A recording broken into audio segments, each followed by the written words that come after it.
Hey, fellow frontrunners and earth warriors, volunteers, as Dolores Cannon would have called us. Welcome back to day 6 of my 30 days of recognizing who we are and living from intention. I so appreciate you being here with me and going through this.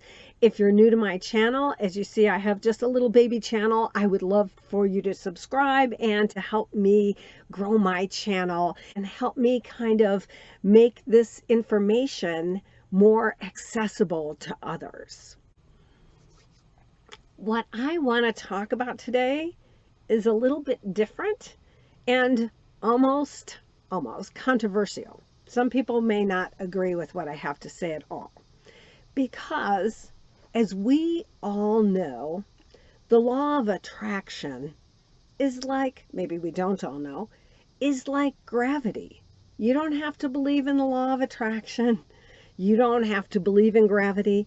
You're not going to float away, and you are going to bring experiences that mirror the energy that you put out into the world. As far as I see it, those are just facts of life, like gravity. But we all come into this life experience with different life paths, both numerology, astrology, blueprints that are actually fairly detailed about who we are, challenges we'll have, and not everybody is actually on the same playing field. In the New Age community, creating your reality has gone a little askew. It's gone to, I can believe whatever I want, and because I believe it, it is so. We're here on Earth, and some things are so. You cannot pretend that a grocery store is a beach and walk through the wall into the ocean. You just can't do it because we are here on Earth. You can believe that grocery store is a beach all you want, but it is not going to turn into waves that you can surf just because you believe it's so. So we've gone a little bit off in some areas, some people, on how we believe the law of attraction and creating our own reality actually works. We create experiences that mirror the energy that we put out. That is karma, although karma is much bigger than that and multi-lives. But in the moment, instant karma is that we get experiences that mirror our beliefs and our energy. And life is not personal, as Chris Duncan says. Life is not personal. You don't have to be a good person to have good experiences. You have to believe in yourself no matter how rotten you are, and believe in the things you do, feel good about them, envision the things you want, and really feel them. And life doesn't judge whether that on earth plane is considered good or bad. Life gives the experiences that mirror the thoughts with emotion and the momentum of thoughts with easy for me to say, momentum that we put out through our energy. But then let's go back a little bit to we all have a different path. So as we each start to look at our own blueprints and we start to recognize maybe stumbling blocks that we've had in our lives, and we start to see our own behaviors right there in our blueprint, we start to recognize that we were meant to be who we are.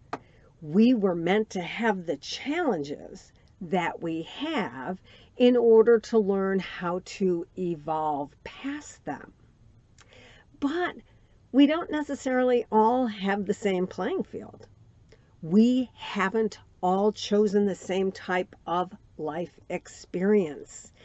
And some people, when they look at their astrology chart and maybe their sun is conjunct Jupiter, which is conjunct Venus, or, some amazing in Taurus where you get the gifts of all the things that you value in life, you might have an easier experience than someone whose sun is square their moon, square Saturn, and they live with a T-square that is constantly giving them challenges.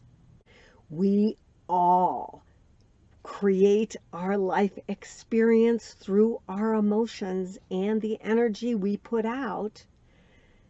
We're not all, though, even though we're all in the same storm, we're not all in the same boat. Some boats have leaks. Some people are just row faster. Look, I'm rowing fast and my boat is going. You don't have a cannonball-sized leak in your boat. We have different experiences, and when we learn that, we can be more compassionate with the people around us, the people in our lives, the people that we don't agree with in life, and more compassionate with ourselves for our life experience. So I'll talk a little more about life paths, how to derive your life path number in numerology. You can go to astro.com, and if you have your birth time and location, you can get your whole chart to look at, and they have great descriptions in there. And if you need any assistance, leave me a message and I would be happy to help you identify things in your chart, positive, negative, and directions forward if I can. We always I'm kind of a north node person. Our north node is what our soul came to learn in this lifetime. So I find it very important to look at the north node to see where our higher self chose to go here in this life. And I'm sure we're going to ask the cards where we're meant to go in this life. It's going to be fairly clear. What can you tell us about? I'd like to know what we learned in our past lives to help us in this life. I'm going to leave those two cards down. And let's see what that says. Surely enough, in our past lives, the Lover's card is the card of choosing, making the daily choices between our earthly desires and our higher self, our purpose, and our calling in life. So no doubt that Lover's card is on the bottom of the deck, and then what fell out is the Two of Swords. It's the card of making choices, and she is blindfolded. Some of us aren't wanting to look at our spiritual purpose. Her swords go up into the clouds, into the night sky. Maybe it's over the mountains. Maybe that's what it is, into the night sky. And these two cards, both a card of choice and decisions. So in our past life, we made a choice to veil ourselves from all our knowledge from past lives. They call it the veil of forgetfulness. We chose to veil ourselves and come here to make choices to learn to step into our higher purpose in this earth life. The Page of Pentacles, stepping into something new, bringing new messages forward. But Pentacles are about our earth life. So in our past life, we made the choice to veil our memory, our knowing, our eternal knowing, in order to come and make the mistakes and the choices in earth life. So Where are we? What can we do in this life at this time to make our best movement forward? The Hierophant. So we got the Lovers and the Hierophant, indicating, of course, it is an important time because we are the Earth Warriors. We're the front runners. We are creating a shift in humanity.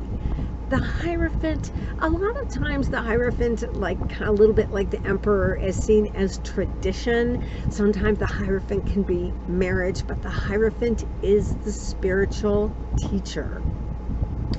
We have come here, each one of us, to reach out to the person next to us and help them know who they are as best we can, to remind them of their purpose in this life, to live of service to humanity through assisting others, planting the seeds in others of knowing who they are.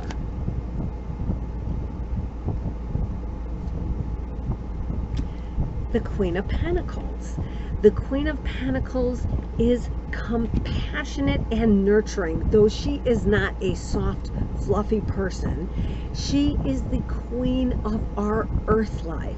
She wants us to take care of the things around us, to nurture our belongings as well as our loved ones, to care for our life.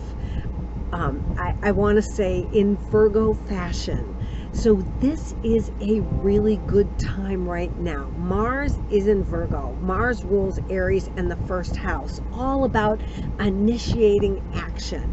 And this is our time to initiate action, to take care of things around us that need to be taken care of in order to bring the fruits and the fertility into our life that will grow the seeds. Those are the pomegranates over her head, to grow new growth and new thoughts and new life into this humanity, in this shift of humanity that we are living through.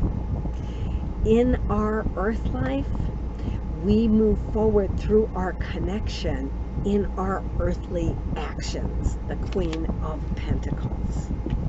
Okay, one more.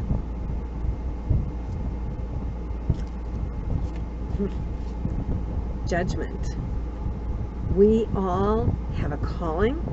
We all agreed and chose to be here at this difficult time in this calling of humanity. And this is our time, every one of us, to step forward however we can, which is what I am doing here today. This is my effort to step forward, to see how I can step into my purpose to impact the direction in humanity for the highest good of all. On that note, thanks.